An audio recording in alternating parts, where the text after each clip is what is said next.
mute, but I'll assume you were trying to record. Oh, there we go. Got it. Okay. Hi, everyone. Welcome to April's Arts and Culture Subcommittee meeting of CB3. I hope everyone is enjoying this beautiful day. So we'll start with approval of minutes. Is there any changes or questions to the minutes from last month? Okay, then I will pull up the roll call right now. Sorry, just give me 1 second. I can do it. Okay, oh, you got it? Okay, yeah. Thank you. Let's see here. So Andrea Gordillo? Yes. Olympia Kazi? Yes. Wendy Lee? Don't believe she's on. Tariq Ramos? Tariq? Yes, can you hear me? Yes, got you. Thomas Mersa? Yes. Ricky Wong? And Crystal Field. I know Crystal. I'm here. Can you hear me? Yes, we got you. Cool. Okay. Okay, you also have quorum, Andrea. Awesome, great, thank you. And if there's any guests I believe both Amber and Haley, hi, are presenting, but if you could just write your name for or put your name and affiliation in the chat, please. Okay, and so I'm gonna change up the agenda a little bit. I'm gonna bump up the presentations first, and then we'll go into our discussion of the agenda items first. So Haley, would you like to share your screen with your presentation? Yes, hold on 1 second. I'll be right with you.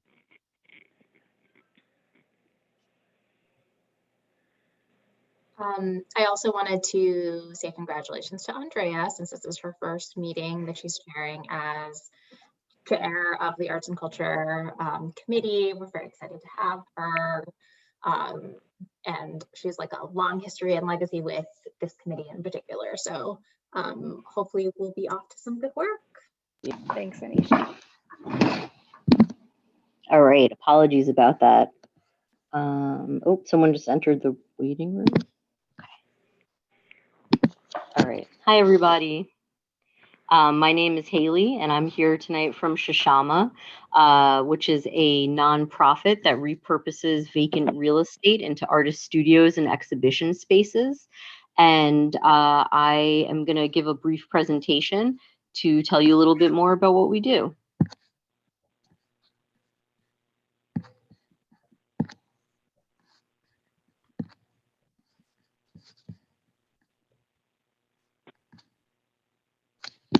All right, can everybody see my screen okay? It's fine. Perfect. So Chashama has been around for 26 years. We've transformed unused space for 30,000 artists, hosted 4,000 public art events, provided 1,500 free art classes in underserved communities, and reached audiences of nearly 1 million. This is an example of what we do. Property owners give us space for free, and we in turn clean them up, keep them functioning and marketable, and then give them to artists for free to host exhibitions. This is an example of a space and how we can transform it. These are the property owner benefits. We like to say that we are a creative marketing strategy to keep your vacant spaces in good shape. We offer a $5 million general liability umbrella policy, flexible month-to-month terms. Our point is to keep the space open for brokers to access it. We maintain the facilities and keep it clean and safe. And we bring people to the space to see it instead of it just laying dormant. We have over 40 locations in the Bronx, Manhattan, Queens, and Brooklyn. Right now, we are doing a small business service. We are partnering with the small business services, and we with a program called Storefront Startup, where we have about 15 businesses from women and minority owned businesses from priority neighborhoods in locations. We're giving them the spaces for free. We offer 215 free art classes a year, 135 workspaces for artists. We put on about 120 exhibitions, 112 performances a year. And these are some questions about our spaces. So we are currently doing something that our founder, Anita, likes to refer to as Enliven NYC, which is an initiative where we're trying to take on 150 spaces in the next 2 years with all the vacant real estate that currently exists, and to utilize them as for small businesses, for artists, for performances. And what we wanted to present for you today was that we're interested in partnering with any organizations or property owners to bring our services to your district. So thank you. And if you have any questions, I am happy to answer them. Thank you. Anisha, I see your hand raised.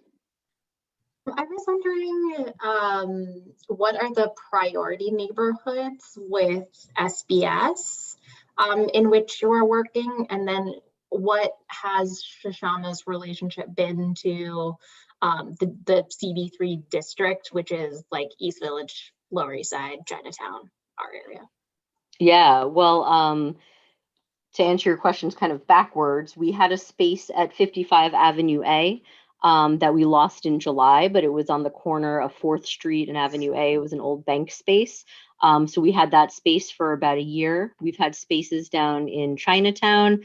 Currently, our furthest south, look, we have a spot on 7 East 14th Street, which I don't know if that quite makes it into your district.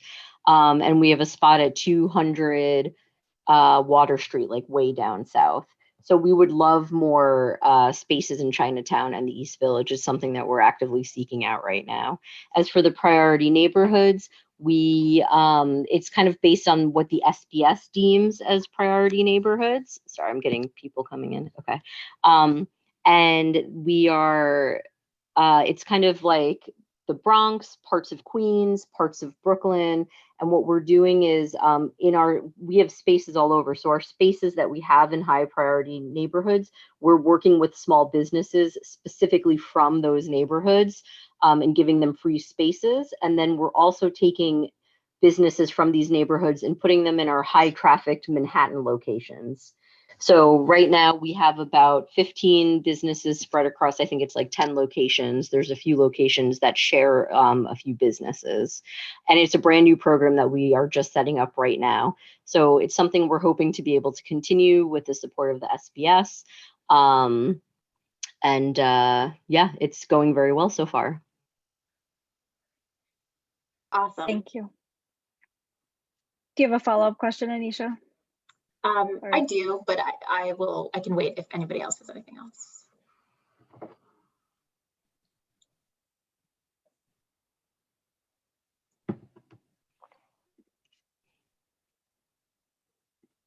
Anyone else? Or Anisha, you can go ahead and ask your second question. Yeah, so, you know, for the community board, you know, we help like disseminate information. We don't necessarily support through resolutions like initiatives like this. I think that like we had discussed this over email, but if, you know, there are folks in the neighborhood that are interested in being connected to you, would you be if you could leave your contact information? Absolutely. Yeah, and that's an amazing help. We just want to kind of get the word out there of the work we do, and the more people we talk to, the more, you know, we can connect with others. So I'm happy. I will put my my email in the bottom in the chat, and then I will share my presentation. I can send that to you also if that's helpful. And yeah, that would be wonderful. If anyone who's interested, you can connect them with us. Thank you so much. Yeah, if you send it to me or Andrea, we can make sure it goes on our. Wonderful. And there's my email. Nisha, you stole my question, so thank you. Does anyone else have any additional questions? Okay. All right. Oh, thank you, Haley, for the time. I appreciate you telling us about what you do. Absolutely. And thank you for having us join this evening. We appreciate it and look forward to hopefully working in your district in the near future. Cool. Thank you. Thank you, everybody. Take care. Thanks. And next we have Amber Sloan from Arts on Site. Hi, everyone. Can you hear me okay? Okay, great.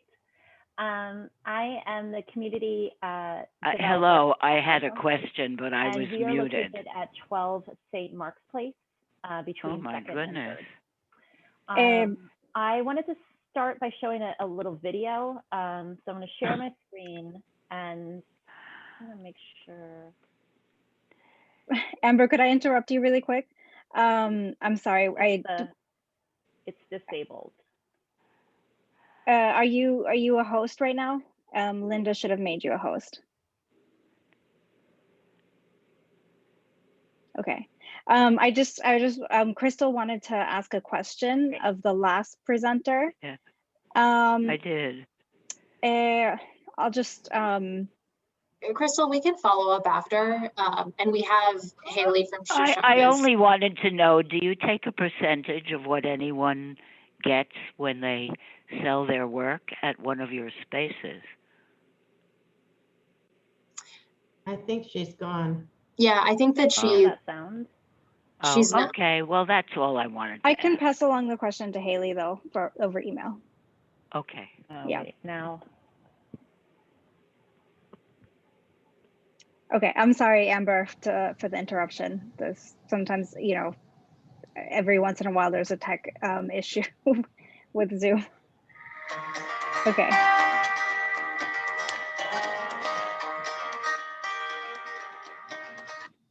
Let me stop sharing for a second. Are people hearing me? Yes. You I are. hear you. Okay, sorry. Did people hear that sound from the Yes. video? Oh, okay, sorry. Yes. I thought there was We could hear it. technical issue, so I stopped. Let me go back. I'll go right ahead. Here we go.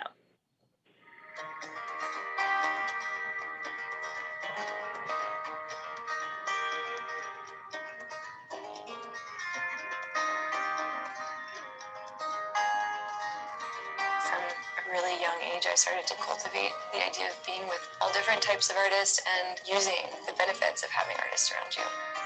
Growing up, I always wanted to conceive of an idea that was outside of the box. Music was really important to me all growing up. The drive, the passion to go and create and move forward and don't stop. It's one of the most unique feelings. Kyle and I fell in love through our art forms first. He would sit in the dance studio and paint me while I was dancing. When we founded a relationship of love around the arts, we discovered that artists really needed space and they really needed community. We found that the best way to build community was through this organization, Arts on Site.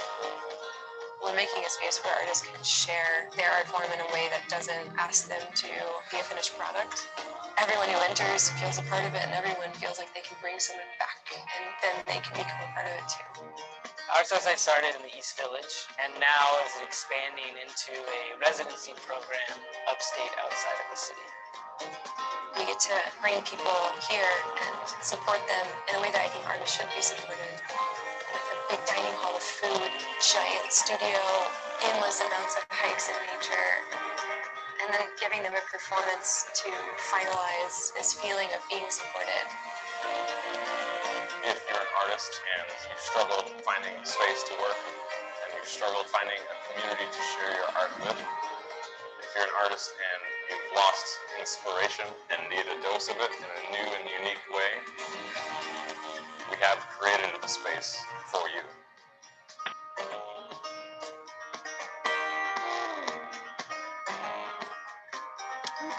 So, sorry,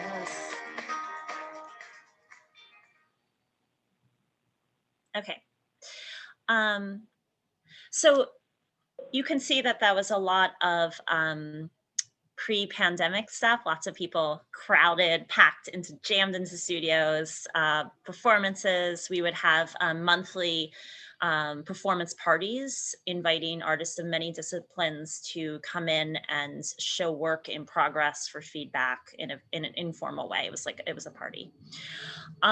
So pandemic hit. We closed down for many months, and then back last summer we opened up for residencies. So we used to, pre-pandemic, we would do hourly studio rentals. We had 2 spaces at 12 St. Mark's Place, 2 studios. So then when that happened, we realized because of COVID, it's not safe to do hourly rentals, the in and out, the exchange. So we started opening up studios for full day rentals. And a lot of times artists would come in and book like 2 or 3 days or a week or a month if they were working towards stuff. Everything fully masked, temperature checks, all that stuff, sanitizing, all of that. So we also changed, I'm going to share my screen again, all of our performance parties to virtual. So we still have several coming up. And we are also looking for co-curators. So we've had an organization called The Yard, which is located on Martha's Vineyard. Another one called Women in Motion, curate a few artists within these. So if your organization is interested in co-curating one of these, right now we do not have the funds to pay the artist, but that is our ultimate goal. So right now the exchange is presenting a piece on the platform in hopes that it's beneficial to show something new or get feedback or something like that, in hopes that in the future we can receive grant money to pay the artist for all of these. So these are upcoming performance parties that are still on the calendar. And then we have since changed the leadership to, just go to this. We've since changed the leadership from Kyle and Chelsea, who are married, to women led for this Arts on Site space. So there are 10 women that co-run Arts on Site, and Kyle is in charge of the upstate residency. So now that things are starting to transition, hopefully out of the pandemic, we are now taking over the 3rd floor. The front studio will be a dance studio for rehearsal. The back studio, which is this one, we're converting it to a black box. We're gonna add risers here. So this is when you first enter the space. To the left is a bathroom, and then around this corner here, we're gonna add risers. We're putting in black marley, which is a dance floor, hanging black curtains, so the windows will be covered, and installing a light plot for theatrical lighting. And that is set to open in that way in June. And what we'll do with this back space is have week-long residencies for companies. So they'll load in on Monday. They get the space the entire time from 8 a.m. to 10 p.m. every day. And then at the end of the week, they'll do performances. And this is just another view of the space. So back here where these shelves are, this will be risers and lighting booth. That's the door there where you enter. So in addition to that, we have some, sorry if you can hear my cat meowing. We have some outdoor summer performances that we're doing in coordination with a few local organizations. Some of these are through Open Culture. So the ones that are on 11th Street, that's Open Culture with the permits that we've applied for. These dates are tentative. We're still waiting for to get that. But the first one will be with Dance Now, which is an organization that does performances usually at Joe's Pub at the Public. Then with Village Alliance, we're partnering to do a performance at Astor Plaza. And then Dance Space Project will partner with them. They are located on 2nd Avenue and 10th Street in the church in St. Mark's. And the final one will just be our organization, Arts on Site. And then I just wanted to show, in addition to that, our upstate residency, which also hosts artists. And there we have work exchange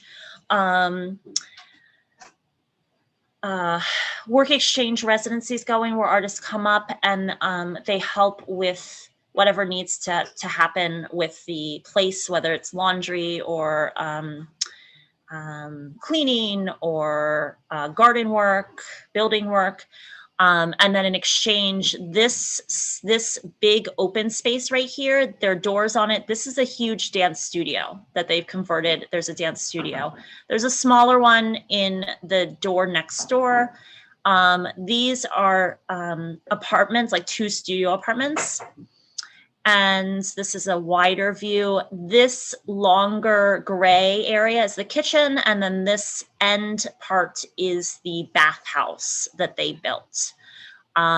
This is a small picture. This is the small dance studio. So there's an even bigger one next door. And then these are the bathhouses they built. There's 2 of them. They're beautiful. I've been there. Nice hot showers. And then there are places in addition to inside that building, there are yurts where artists can stay. They're huge. They can house a lot of people. Tents, small yurts, and such. So yeah, that's our organization. We support all arts, visual artists, Kyle's visual artists, theater, dance, music. And so we're transitioning. The exciting thing is we're transitioning to change that back studio into a black box. So we'll have more performances. So we also our mission is not only to support artists, but to create community. So I just joined the organization as the community developer last year, like in the midst of this pandemic. So that's why I reached out to you guys and the community in our area and really want to be involved and partner with other organizations and really help and support one another. Yeah, so that's us if you have any questions. Thanks, Amber. Does anyone have any questions? I'm not hearing you, Andrea. Okay. Does anyone else hear me? It could be on my end. I can hear you. I can hear both of you. Okay. I have a question. My setting. I think it was my setting because I had these on and then I stopped. So, okay, I can hear you now. Sorry. Crystal, Go ahead, Crystal. Where is your New York location, the black box? 12 St. Mark's Place. It's Oh, between in 2nd. Yeah, 12 St. Mark's Place between 2nd and 3rd. It was the building that Yoga to the People was in. Oh, okay. And where's your upstate location? It's in Kerhonkson, which is about a 20-minute drive from New Paltz. So when artists come in, they can take the bus, the Trailways bus up to New Paltz, and then we can pick them up and bring them to the retreat. Okay. Thank you. Sounds interesting. Yeah. Anyone else have any questions? Ralph, that is possible. But maybe I can email with you and figure out why that happens, why the doors were locked. I remember there were some, the Bang Group. I danced with the Bang Group. All right, maybe I'll throw my email in the in the chat and we can see why that happened. I know there was some issues. Some people got confused with the start times because there were 2 shows and yeah, but yeah. Yeah, if you could leave your contact information, that would be super helpful. And if there's any materials that you want us to post for this month on the CB3 website, on the agenda item, we're happy to if there's like a flyer or like 1-pager or something. Okay, yeah, that'd be great. Yeah, awesome. I have a question. I'm just wondering if you could just maybe generally speak about your operations and if you've experienced any kinds of barriers to access. I understand there's many artists who are gearing up for, for open culture. They're figuring out how to navigate performances that are safe, navigating rehearsals, and it seems like you have a lot of experience with that. So I'm wondering if, if you could just speak to that. Mm-hmm. About how we've kind of navigated those safety issues in particular? Well, for me personally, I'm interested in the community aspect of it. Like any kind of feedback you get from community members and that dynamic. Yeah. So from the beginning, it's been, there were limitations with how many people could be in the studios. And when you had access to the studio, you were the only ones going in. So like if you and 2 of your dancers rented for 2 days, we would go in before you came, sanitize it all, hand you the key. Then no one else was coming into that studio. We asked, even if you and your dancers were like quarantined together, when you're in the building, even if you're in your own studio, that you had to be masked. When we got the key back, we would go in and sanitize the studio for the next cycle to come through. The hallways were always being sanitized. And when you walk in the door, there's a temperature check and a notebook. So we would log every person that was coming in and out and their temperature. And then Chelsea was following the city's protocol. So like if anyone that had come into the building was, had COVID, it was a process of shutting the building down. That did happen. There was a low risk, we did like a limited person, all masked performance. It was some of the performers from the Met. And there was a potential exposure of someone. It wasn't like one of the performers, it was like someone else. And so we actually canceled that show because it was safety first. Usually, I mean, like in the performance world, it's like the show goes on, no matter what, the show goes on. But we've had to realize at this time that safety of everyone's health is so much more important. So that's how we did, and advise people to get tests and just be like, if you're coming into this shared space, to be responsible, responsible for the community and other people around you. But for the most part, the pods in the studios stayed separate. There was no mingling in the hallway, things like that. Does that kind of answer your question, what you were asking? Yeah, I guess a quick follow-up is, I guess, how do you spread the word? I know you're coming to the community board, but I'm also wondering, how people reach you. They can go to our website, which is artsonsite.org. They can email me. I mean,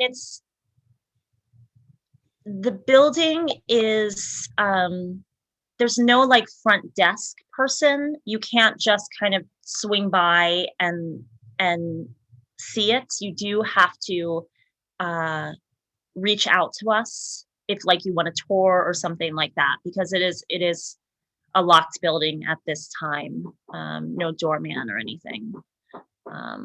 When we used to do hourly rentals, that was a little different. There's a keypad on the front door. There's lock boxes for every studio. So it gave people a lot more access. But since COVID, we didn't want it to be a spot where artists just hang out for safety reasons. So it's just like, you come in, you do your work, you vacate when you're done. Okay. Yeah. Thank you. Mhm. Tariq, go ahead. Amber, how do you see I know you reached out to our CB3 and the committee, but how do you see our committee supporting organizations like yours in the community moving forward? I think it could be a variety of ways. I mean, we'd love to, like, if your organization wants to partner with us, co-curate events, spreading the word about this new black box. Like if people need studio space, if people are interested in that upstate work study area, like just to kind of spread the word of these resources we have, because the director of Chelsea Ainsworth, the director of the the city one, as opposed to the upstate one, she's a dancer. And so she went to Juilliard and knows musicians and theater people, and I'm a dancer. And so it's mostly dance heavy. And so we want to reach out to like actors, musicians, people that we might not be in an everyday interaction with, and really involve all of the arts in this building, because that's our mission, is to support artists of all kinds. Thank you. Thanks. Any other questions? All right. I guess that's it. I have one question. Oh, sure. What's your hourly charge for rental?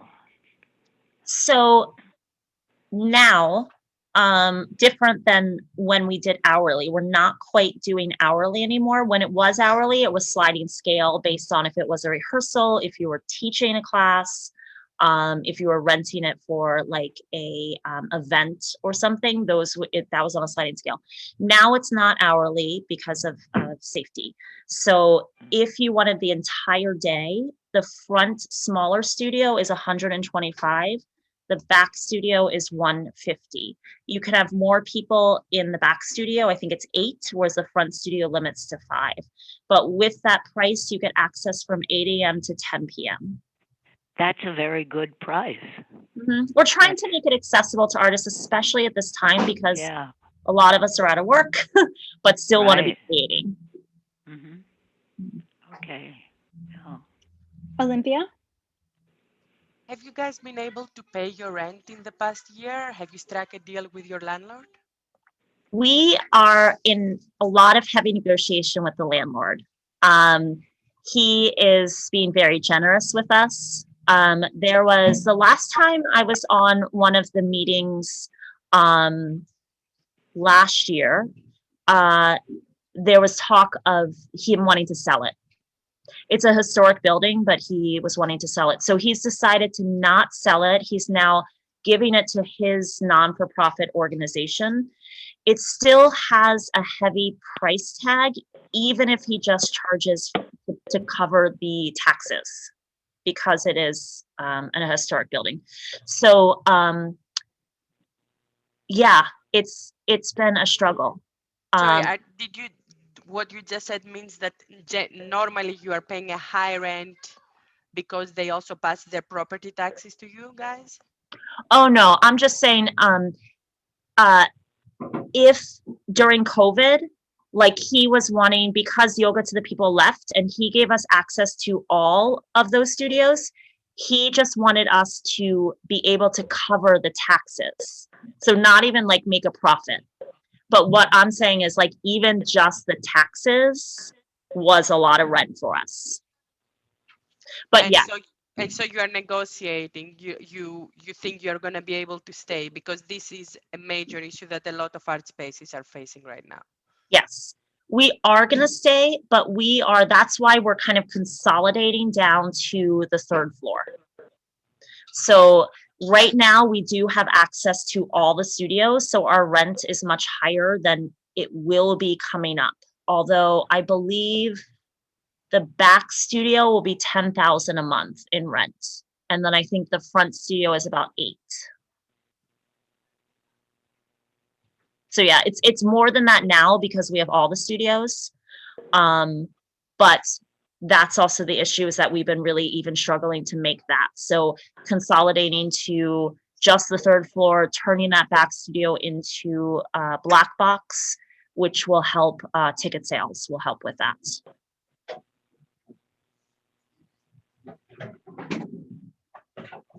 Any other questions?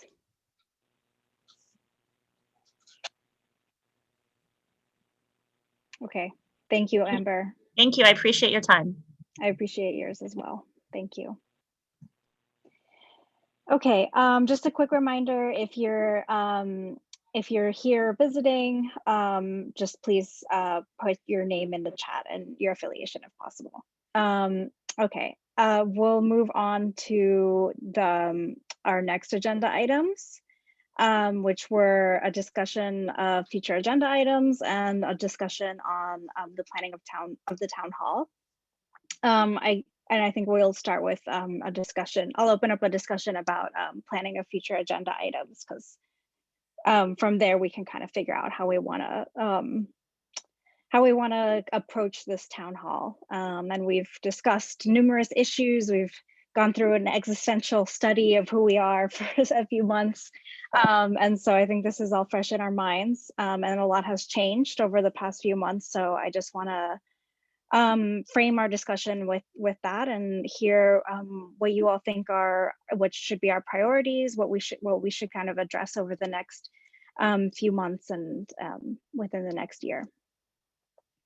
If it's helpful, I have the notes from our February 14th brainstorming. I can put those on the screen, Linda, if you make me a co-host. I can at least like to give people, like, to spark some inspiration from what we talked about before, and then you can take them down and I'll continue to take notes. That would be great. I have COVID brain, so that'll help me. Let me figure out. Can I just, a point of information? Sure. I was asked to do a little research on CETA, which I did. I could either read you what I wrote tonight, or I could send it to whoever. I thought I was sending it, but I probably sent it to people that I probably didn't send it to the right people. So I could send it by email, or whatever. But I did do it. I just wanted to know. Thank you, Crystal. Okay. Yes, I did receive it. Thank you. Okay. I would suggest maybe we just table it for us to discuss within the context of the brainstorm right now. And if you would like, is it a document? Because I could put it in the chat too for everyone to read. Oh, okay. I think that would be just fine. Do you have it as a document, or it's just an email? I could PDF it. I happen to have a hard copy of it, if that's what you're asking sure. me. If you're in front of a computer, you can email it to me and I can put it in the chat for folks to reference. Well, I'm not going to be able to do that right now. So. Okay. All right, then I'll just take your email and put it as a PDF. I might be able to. I'll see. Okay. Okay. What's your email? Also, when we get to the town hall planning, that might come back up. Yes. Okay. What's your email? Crystal, I'll actually just take care of it. I have it. Okay. So it's just going to take me a couple minutes. Okay. Can you guys see the screen? Yes. Yes. Oh, I never really know. It's such a weird thing when you share. Very weird, but it's fine. Okay. So at the top we have the sort of mission statement, as we agreed was still the mission statement. And then I'll just scroll down to these are the it's just the list of all the ideas that we have, and just let me know when you want me to keep on scrolling.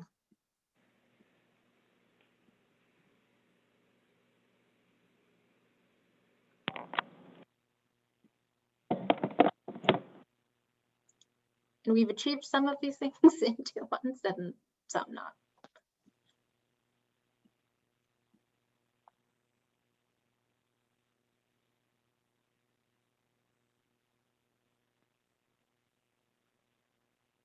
Tariq.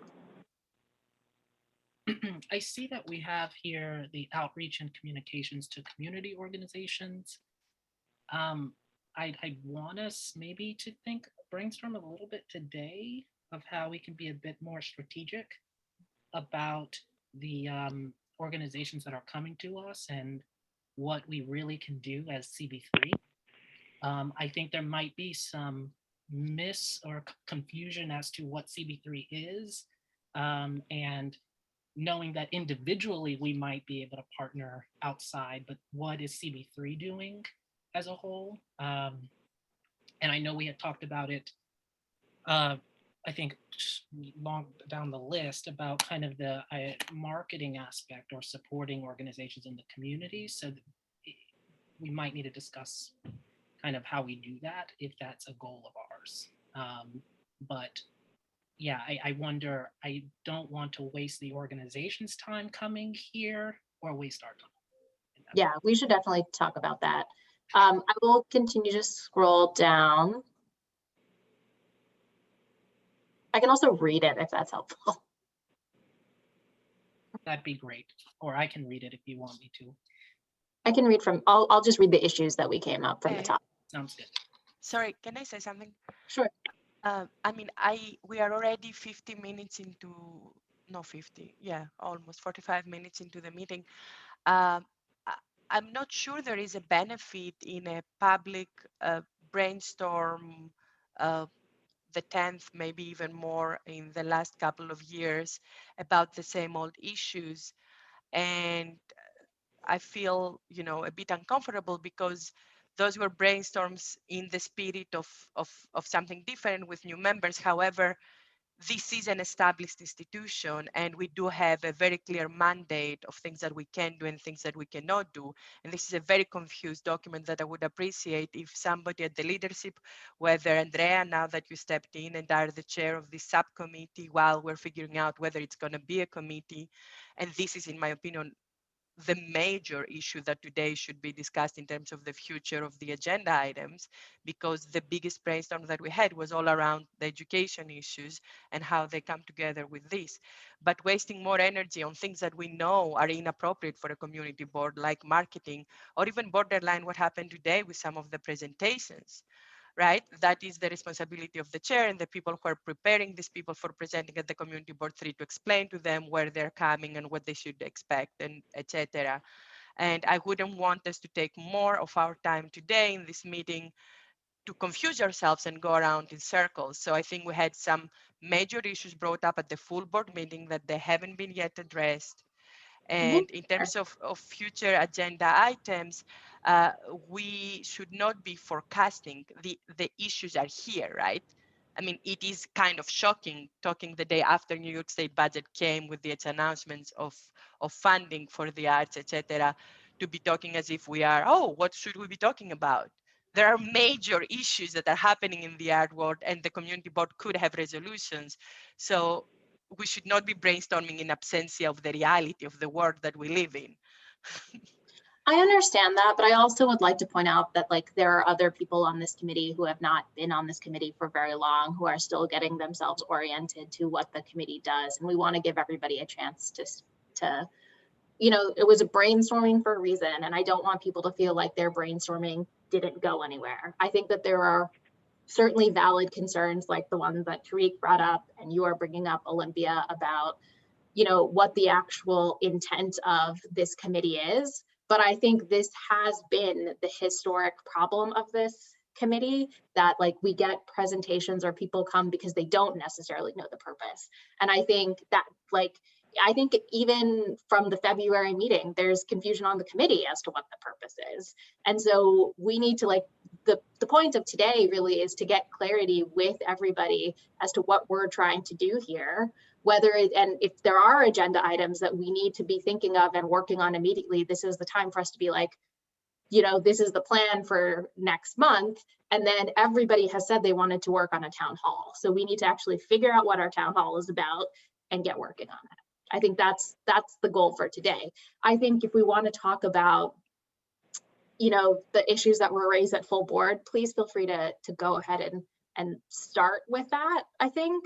But I think the ultimate goal of today's meeting is to get everybody on the same page about how we're going to move forward with this town hall and anything else. Yes, I agree with everything Anisha said, and I when I opened up the topic for discussion, I meant it like, this was the brainstorm is just a tool for us to refresh our memories of discussions that have already been had. And yeah, and I'm not going to purport to think that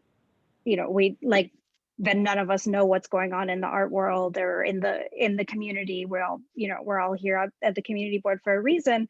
And I just meant to open up a discussion about precisely what Anisha just said, what our priorities are for a town hall, because the Arts and Culture Committee can't do everything for everyone.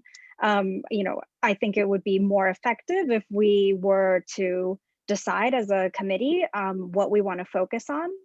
We've talked at length about all the intersections of arts and culture in many different disciplines and many different industries. And so we have to come up with a decision about how we want to approach this as a community. So that's all I have to add. But so Olympia had her hand first, and then Tariq. Tariq can go first. Thank you, Olympia. I was happy to have facilitated the brainstorm conversation. I think the conversation that we are trying to have now about future agenda items, I know one of the goals when we left the brainstorm meeting was to we created a list and then to kind of go through and figure out what the priorities are from that list. So I know hearing Olympia, I think a priority that Olympia might have from that list is the conversation on arts and becoming a full committee, right? So maybe going through that list, bolding that, and let's putting that at the top and start rearranging that list a little bit, which might be the bridge for us to start figuring out kind of our future conversations and items that we're going to be discussing. Go ahead, Olympia. So I had raised my hand when Anisha spoke because, to be honest, there needs to be some legwork done at the leadership level in terms of orienting new members, in terms of the chairs and whoever they decide to have in their support group, preparing for these meetings, and not to it is not fair for us and the people who are attending this meeting to present a random brainstorm that has things that are inaccurate there and have us go over this conversation. So I'm all for orientation, I'm all for empowerment, but I'm also worrisome in a moment that there is a fire taking place. Like, for instance, it seems that even though cultural spaces are commercial tenants, if they are nonprofit, they're excluded from all the funding. $825 million that have been there for small businesses, they exclude nonprofits and arts organizations. Now, if this is the case, so the rent, issues like that, the fundings, the issues like that, and these are issues that, I'm happy to bring up. Others should be working and bringing them up here, or we could invite organizations that we know that work here. So instead of random spaces that are in our, district, that they're also welcome to present with the framework from us about what is legit and what is not. But I think this is the future thing. But I don't believe that we have to have a generic conversation about that in a full meeting like this one today, especially in this day that there are so many urgent issues, and especially after we know what has been happening even in the recent months. with this committee. So with that, I wanted to welcome our Vice Chair, Larissa, who has joined the meeting today because she had reached out after the full board meeting and the conversation about Arts and Culture Subcommittee. And she had some ideas that she was trying to, work with us. Okay. Okay, so just to recap and just to make sure I have this correctly, I'm guessing, and I understand maybe you're questioning the process of opening a discussion about the fundamental process of the agenda item, but that aside, I also understand that some of what your priorities are is planning for how to turn this into a full committee, and then also issues around commercial rent, the issues with faced in our community with commercial rent and how to alleviate the burdens that are being faced by the communities, right? I just want to make sure that that's clear, because yeah, so I brought that as an example, but fundamentally what I'm telling you is that we all know, it, the other members of this committee know it, that there are a lot of issues happening right now because of the COVID, etc. And rent is one of them, the state budget and how funding is or is not reaching our communities. And these are issues that we know we're uniquely positioned as a, we have a pulpit as a community board in which we can make resolutions, we can invite elected officials to make statements on this, we can, put artists and art spaces to tell them those stories, what is happening right now, how are they paid or not paid. Like, she didn't focus her presentation on that, but one of the people presenting, she was talking about how they're not paying the artists now, they're not able to, and then how they're negotiating the rent and all these issues. So there are a lot of interesting things like that. I just don't want us to go one more time down into a rabbit hole of a generic brainstorm where, marketing is mentioned and things like that, because I'd like us to move forward and be effective. I'm just going to I understand that. I would also like to say this is Andrea's first meeting as chair. We are still figuring this out. And I know, Olympia, that you have a very specific agenda for what you would like this committee to be, but you have to take everybody along for the ride with them, right? Like, this is a committee. We have to work together to work and figure this out. So, the presentations that happened today, these are presentations that Carolyn had been asked to do months and months ago, and we wanted to give folks who had been asking us forever the opportunity to speak here. Whether that is how we're going to approach, how Andrea, is going to approach things in the future, I just want to say we're still figuring it out, right? And I fully understand your point that things are not the way that you want it to be. Give us a break for a second and we'll get there. I promise you. Sorry, but I resent the way you say that, because this is not me giving a break to anybody. This is not me attacking everybody, right? It's not an attack. This is us. Yeah. So please refrain to be so unconstructive, because you know how much work a lot of us have put for so long against the odds. And when people are disrespectful and behave like that, it is really worrisome for me, especially people like you, right? I'm just saying that we're all trying to make this committee work. That's all I'm saying. And I'm really trying to help us get there. We're all trying. Okay. So I'm here for the ride. Please, I don't think it is helpful to resume an unworked generic brainstorm. If that's what you want to do, I'm here to serve. Okay. I'm going to stay to the meeting, and let's do that. I would like to hear from other people. I think Tariq probably wanted to respond directly to this, and then I'll move on to Larissa's proposal after that.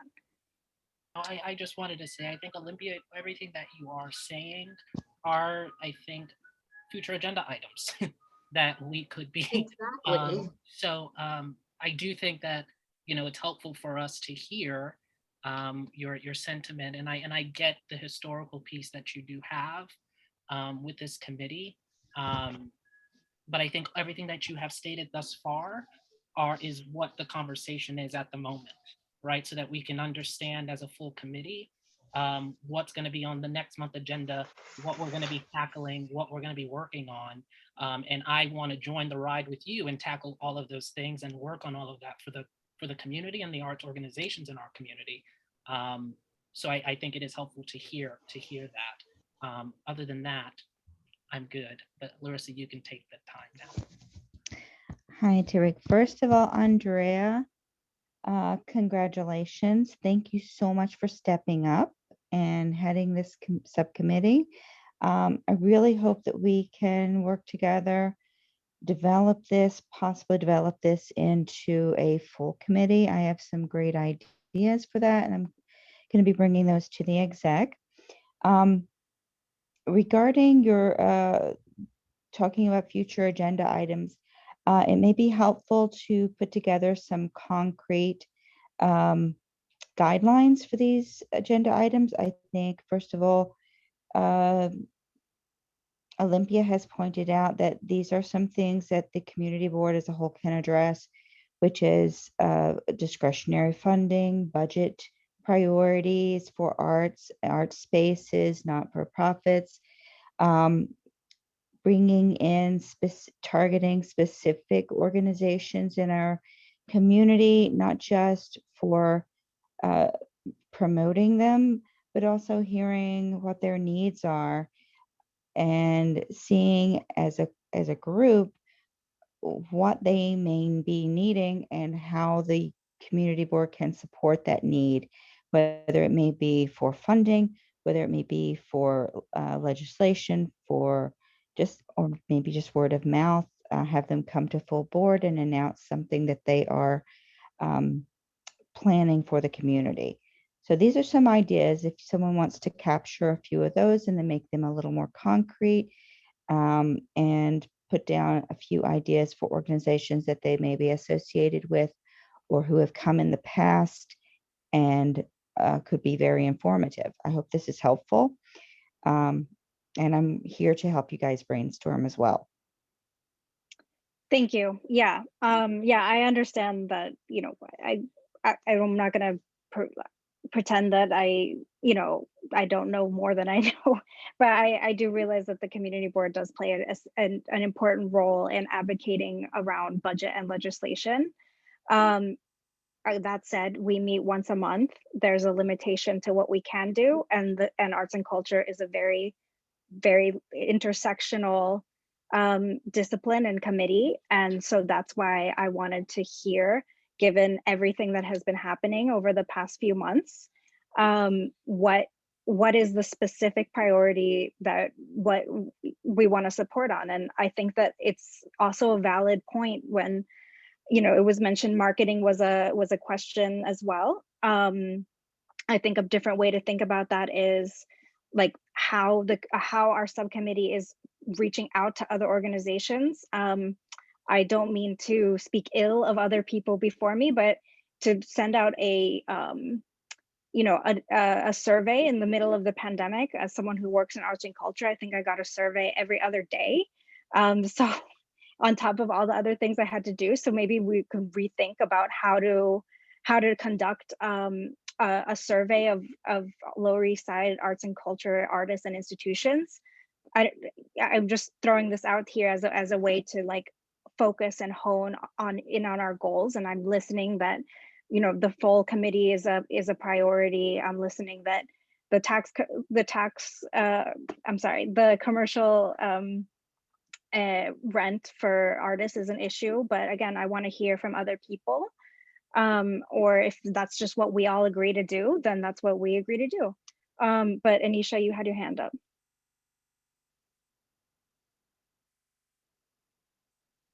I just wanted to say that I'm capturing all of this, and Larissa, all of your ideas were also the ones that we had in our February brainstorming. That's exactly where this committee is already headed. Just to say that like what we wanted or what I was hoping from this meeting is that all of Olympia's ideas, because she's such an, has all of this information about this stuff, like we actually decide these things, like it's commercial rent, it's budget, and we plot out when are the times that we are supposed to sort of know or bring people in to talk about it, et cetera, et cetera. What are the things that people want to, those items that people want to focus on? Well, can you put down be more concrete, since you do have some brainstorming, and this is great. Can you expand on those and make this a little more concrete and set goals for the next meeting for who you want to bring in or information that you want to have available for the next meeting so that you do move forward with your agenda? Yeah, I think that's what the group to. Okay. Well, can you do that? Just saying tonight, because like Olympia has brought up budgeting. Olympia, do you have specific targets or specific, and I don't mean to take over your meeting, just so tell me when I'm overstepping. Specific targets or specific organizations that you feel that should be invited to the committee to discuss those priorities. And I think that goes for everyone. If you have great ideas, if you have organizations that you think would be great representatives, put them on the agenda, bring them in and have them specifically talk about either budget or rent or advertising, and just make sure it's a focused presentation. You could be really productive. This is going to be, I think it'll be a great year. Tariq, did you want to throw something concrete out there? I see your hand up. So I know I put I know Thomas and I think it was February, if I remember, Thomas and I were going back and forth about the not in a negative way, but back and forth about like arts programming in the public schools. I'd love if maybe we can possibly get the superintendent maybe in our district, in our CB3 district, to come present on like the arts programs in the public schools in our district, and the funding and the lack thereof funding. I think just to give us some concrete numbers as to what's happening in the public schools and why arts is being cut in the schools for the youth is a main goal for me. sure, that's a great agenda item for both future agenda and a town hall. Thank you. Thank you. Linda, you had your hand up. No, I'm not officially supposed to say anything, but what I've been curious about, and it's very relevant to you, is how do we get our hands on as much as possible of that federal money for the arts that's coming to the state and the city? That seems like a really timely thing to work on. Yes, for sure. Yeah. It seems like that would be an interesting part of a town hall. Like we figure out with the electives how we actually get that money. And then Tariq, you had brought up, because open culture started this month, I think, right? So maybe either next month or the month after, as like those performances are actually rolled out, if we can get some bring in folks that have actually been able to utilize the program and figure out like what their permitting was like, and et cetera, to see if there's any feedback we can provide to DCLA, or I forget which actual entity is in charge of that process. It's a few different ones, but yeah. Go ahead, Tariq. I would say, do you think it would be, trying to think if it would be beneficial to kind of figure out what the town hall, right? I think I'm looking at this from like the kind of top down approach and down up kind of thing, but going to the community first. So figuring out what are the questions we might be asking at a town hall to get our arts organizations talking about things. So then we know what the issues are. So then we know what we are going to be creating resolutions on to support budget, legislation, things like that. I know like, transportation, public safety did the open restaurant kind of town hall. So maybe if we did, at a certain point, kind of an open culture town hall or something, that might help us get some information from the organizations. I think that's a great idea. And one thing just to add to that is that we want to make sure that when we do a town hall, there's like a really clear purpose for it. Like we want to advocate for something in a resolution. It's not just to like hear feedback and then not do anything with it. I think it's most productive and people feel like they've really contributed to something when we like can do a series of resolutions out of that town hall information. And I think Olympia's point of the budget and all that has been going on with the budget, and to Linda's point on the federal money, if we get some presenters to come to talk about those areas, might just spark conversation for the arts organizations, and then we just receive information to then create the resolution for it. Thomas? Hello, everyone. I know that the city's fiscal, at least in the Department of Ed, our fiscal year ends in June. We start again in July. So if there are any budget sensitive resolutions that we could develop, I would suggest to the chair, if you want us to bring some stuff up for our next meeting, because I mean, we have a very short window of time. If we want to like put out there some of the budget priorities, I think it is very concerning that a lot of the non-for-profits are not included, but I'm not sure if people are well informed about that. So, if we have the information and we can articulate that, I think that'd be a powerful way to get something done before the fiscal year is over. And then just to piggyback off of Tariq's point, if you do want a representative from the district, I do have Kettler Lewis on. He's the District 75 superintendent, and he services hundreds of students in our district. If you feel that it would be effective for him to come and address some of the fiscal things, I could reach out to his office and see if he'd be available. Okay, thank you, Thomas. I just want to interject also with a point that while all this relief funding is coming in, there are serious barriers to those to access, right? And like the Lower East Side is a majority minority community, and there are serious barriers to access to financial institutions, to information, language, and so there's another dimension to a town hall or an agenda item that can be like kind of resource oriented, I think, and kind of be a conduit between agencies and folks who want to learn more. And I'm talking, for example, the employee retention tax credit is basically another stimulus, and I think that it's not being I think it's not being I think a number of nonprofits, cultural nonprofits in particular, are not aware of those opportunities that they can get some real funding for to keep for their employees, and it targets the lowest paid employees as well. So anyways, Olympia, go ahead. Yes, so a lot of great ideas have been said, and there are a few questions and a little bit of confusion. So the state budget has already been negotiated. It's 220 billion, and it has a section that goes to NYSCA.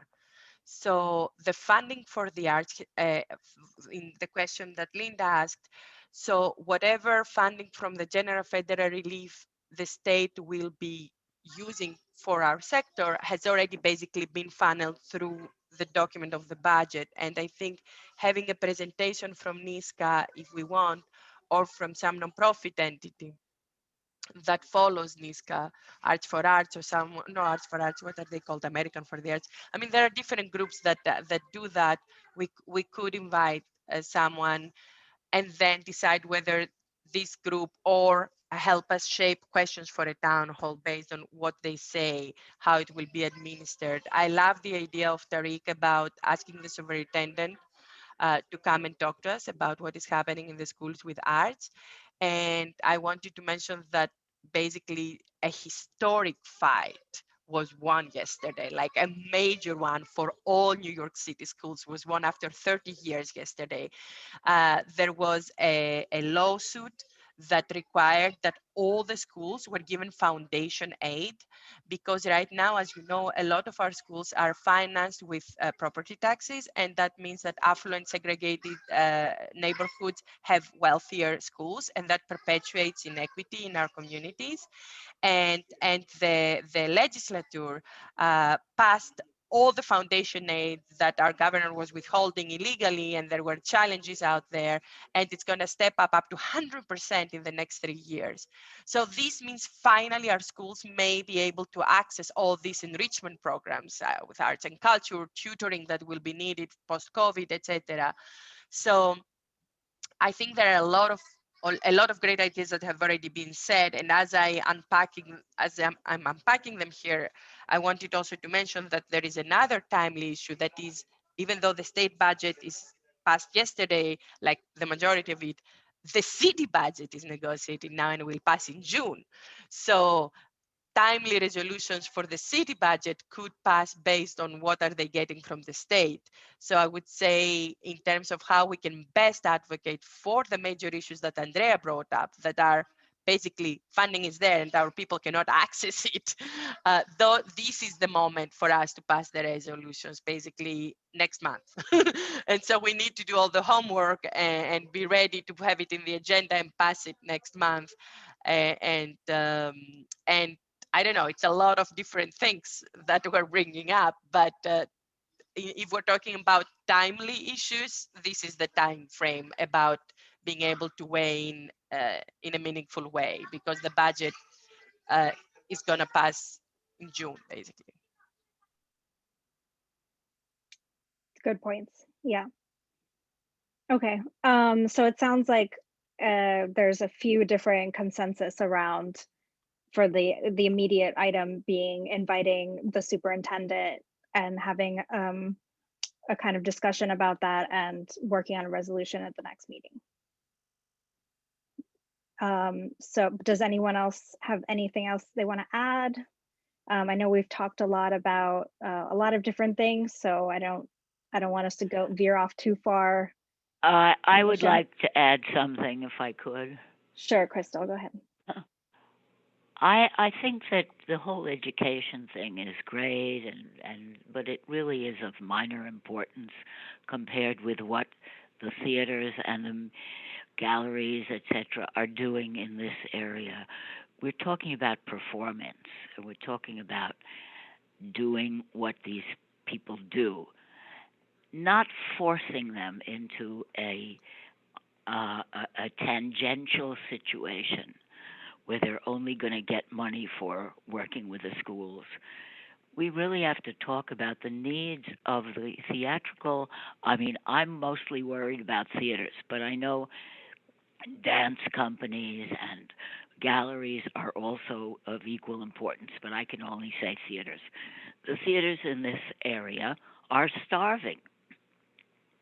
We should be talking about a free ticket program in which the city can, for instance, supplement audience, because we're going to have to build audiences now. We're at zero.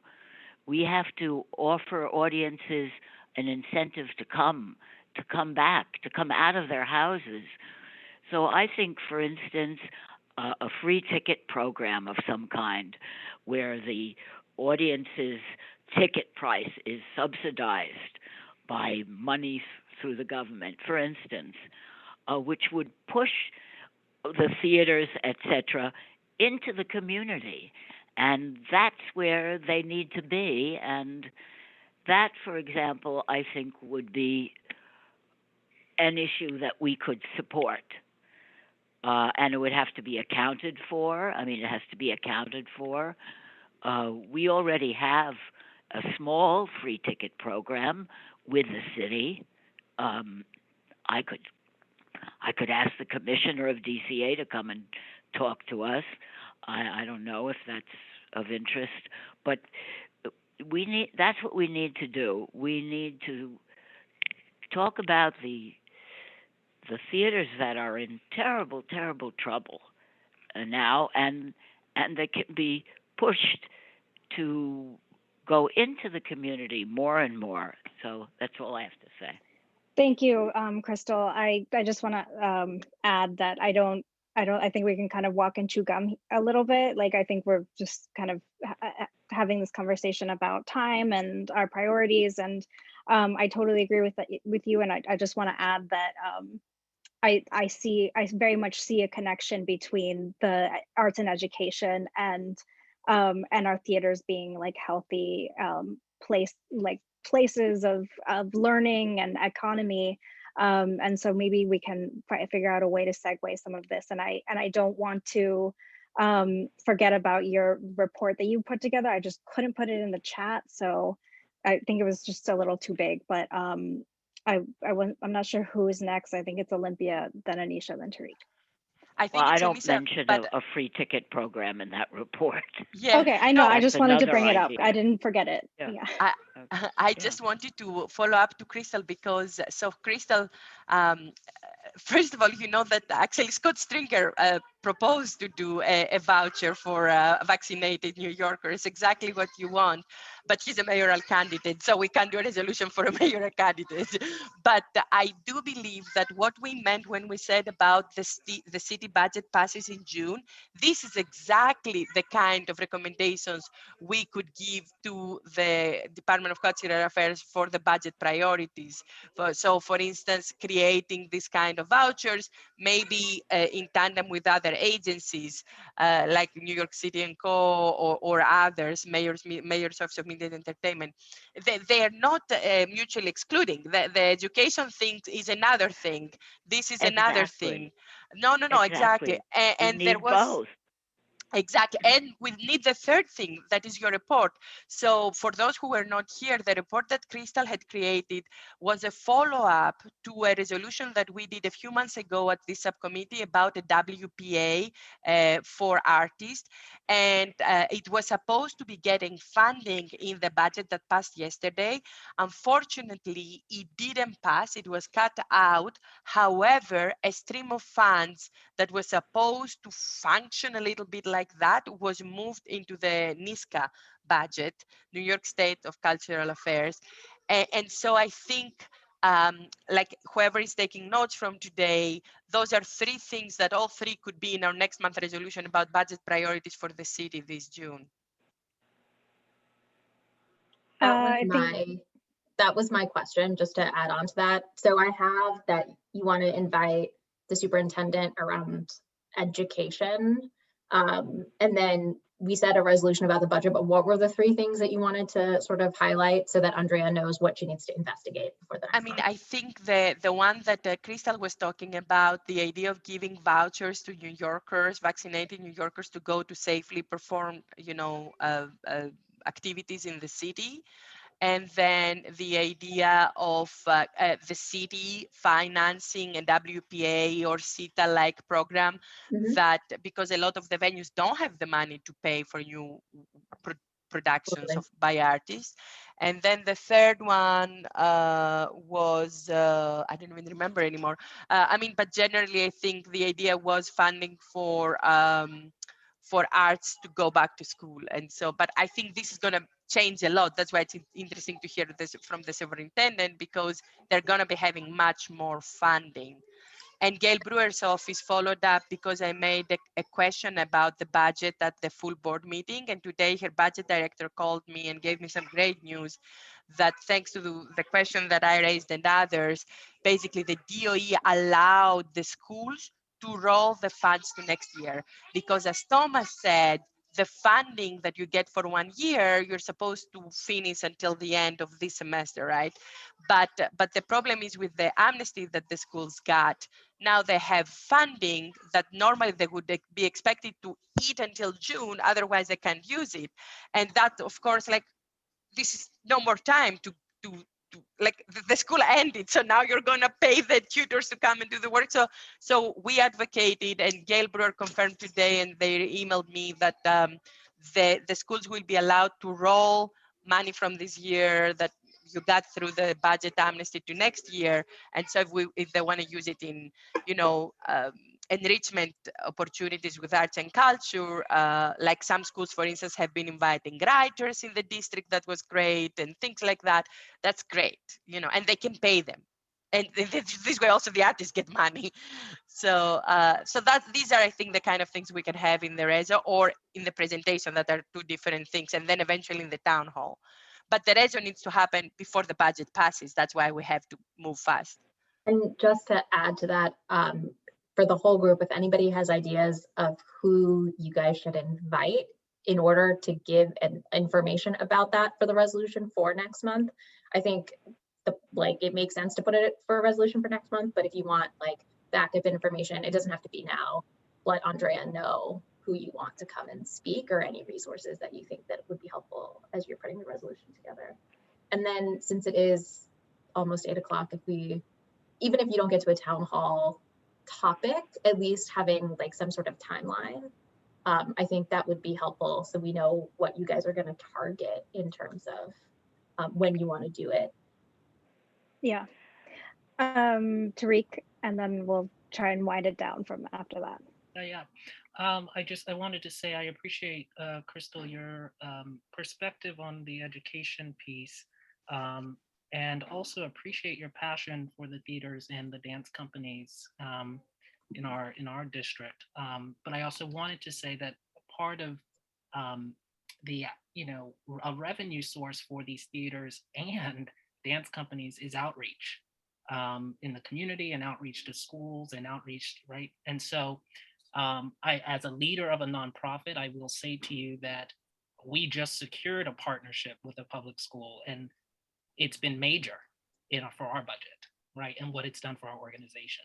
So to have arts organizations that I think that's why there's an kind of this conversation of importance of this education aspect in our upcoming and future agenda items.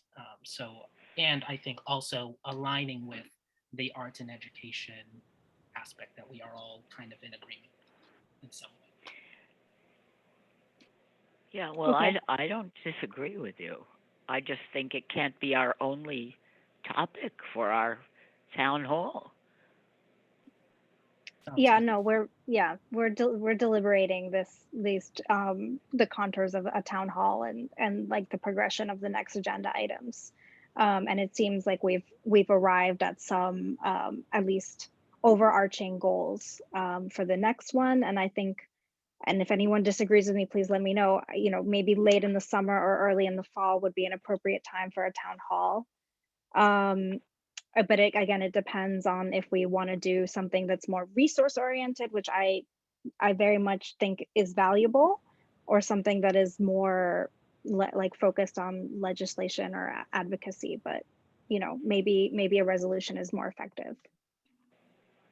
Go ahead, Tariq. Sorry, is it important, the importance of the town hall? I know the history of it. I know we're going into district needs. Is that important to do that as soon as possible as we go into our district needs work? To do a town hall before district needs? Yeah. Yeah, I mean, I think we finalized district needs in October. Sorry, Okay. this dog is going crazy. We finalized district needs in October, so yeah. I'm also asking, and I know we talked about it, and Anisha, I don't know if you might have comments on it from the last meeting, the kind of structure, since it is still a subcommittee, the meeting structure, is it bi-monthly? Are we moving into a monthly? Because then if it's bi-monthly, it changes the timeliness of how our discussions that we're going to be having. I'm asking Alicia to move it to monthly. We're going to change the economic development meetings in order to accommodate it, so that you guys can meet more frequently and before economic development. So that is in the works. I was going to say about the district needs versus the town hall. I don't think that you need to necessarily think of the town hall as the only place that you can get public feedback about stuff. Like, I know that whatever, like presentations today, people didn't feel like they were constructive in whichever way, but I think the point is, like, for the district needs, you can invite groups or people or whomever that have expertise in an issue area or are part of something that you need information about to inform your district needs, right? So it can be separate. You could have speakers for the next like year or like 6 months around district needs exclusively, and have your town hall be about something completely separate, if that's what you all would like. And I don't want to bash the presentations that were from before. The thing that stood out was like I echo what Olympia said. The thing that stood out was like no funds for the artist, right? Like they're doing this work, but not paying the art, right? And so that stood out to me out of the entire, however long the presentation was, So I also agree that should have, knowing, I think moving forward, that might just be our focus, like in communicating with that organization. Could you please come talk about this program that you're not paying artists and the impact? I know y'all know what I mean. That's all I wanted to say, just that like the district needs and the town hall can be separate things. They don't have to necessarily be linked. That's helpful information. Thank you. Okay. Any last comments? Okay. One point of order I want to bring up before we adjourn is I believe we need a Zoom facilitator for this meeting. Linda has generously offered for this time, but I know she's very, yeah, she's very involved with many other committee meetings. So if anyone would like to volunteer, thank you, Tariq. I owe you one. Thank you. Okay. So we'll talk about we'll send you some information about that. And if you need some And support for Tariq, the first time, I'm happy to be there co-hosting and helping you out.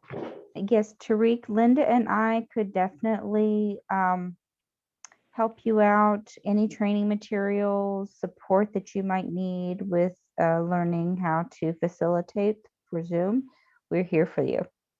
Thanks for volunteering. Got it. Okay. May All right, I we'll ask, when are we going to keep on, are we ever going to meet in person? I mean, I'm just wondering.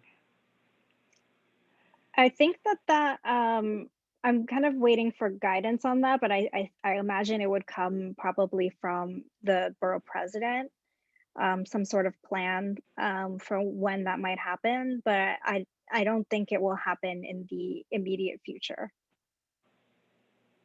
Okay. Yeah.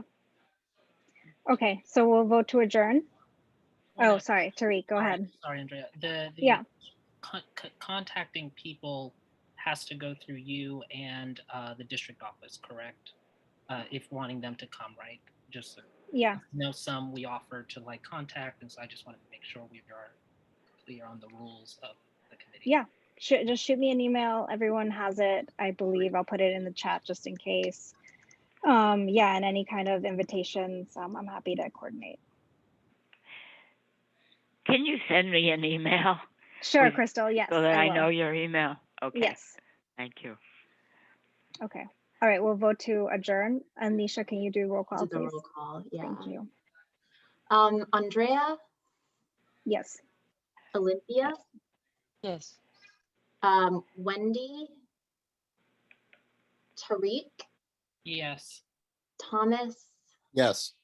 Ricky, and Crystal. Yes. Cool, got everybody. Okay, thank you all. We'll see you take next care. month. Thank you. Okay. Bye-bye. Bye Okay, all. bye.